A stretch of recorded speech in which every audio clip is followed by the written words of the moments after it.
चला घरचं सर्व आवरून रूला गोड रेडी करून मी पण स्वतः तयार झाले आणि निघालो हॉस्पिटलमध्ये.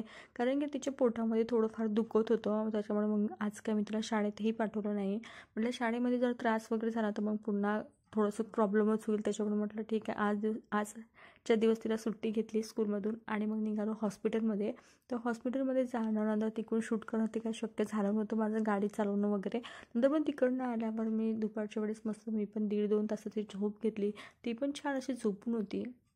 असं ते नेहमी झोपत वगैरे नाही, कारण की शाळेच्या वेळेस आहे त्यामुळे तिला अजिबात झोपायला मिळत नाही. आज होती त्यामुळे लाईट ऑफ केला, तिला म्हटलं चला थोडा वेळ पुन्हा झोपू द्या. बाकी छोटे मोठे कामं आवडली. ते चाय घेतला ह्याच्यामध्ये विदाऊट साखरचा चाय घेतला, सोबत बिस्किट होते. चला तुम्ही चाय वगैरे पिऊन घेतली. आणखीन काही कामं होते ते केले. तोपर्यंत मग तिला उठवलं, तिला छान फ्रेश केल्यानंतर तिला इथे मी बनवले आहे स्नॅकमध्ये मखाणा. इथे तिला छान मी तुपामध्ये भाजून दिला, सोबतच शेंगदाणेसुद्धा असे फ्राय करून दिले आहे. तर मखाणा छान तर राहतेच हेल्थसाठी. तर म्हटलं चला तिला आज मखाना खायची इच्छा होती, त्यामुळे थोडंसं मखाना आणि शेंगदाणे मी दोन्ही तिला भाजून दिले.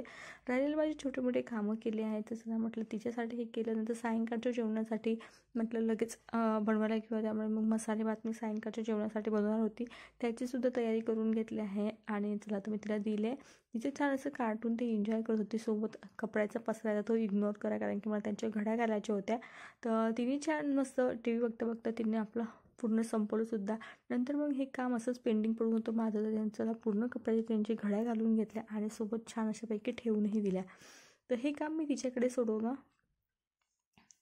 आणि बघू शकता मुलं किती लवकर मोठतात. छान तिने सगळ्या अशा घड्या छान घालून वगैरे व्यवस्थित ठेवल्या. तोपर्यंत मसाले भातसुद्धा आपला तयार झाला होता. मग किचन मोठा छान असा क्लीन केला, कारण की भांडे वगैरे आज कसलाच नव्हता, कारण की आज झटपट स्वयंपाक झाला त्यामुळे काही पसरा नव्हता. मग पटकन असं तेव्हाच आवरून घेतलं. सोबत छान असा मसाला भातचं सायंकाळच्या जेवणामध्ये असं एन्जॉय केला.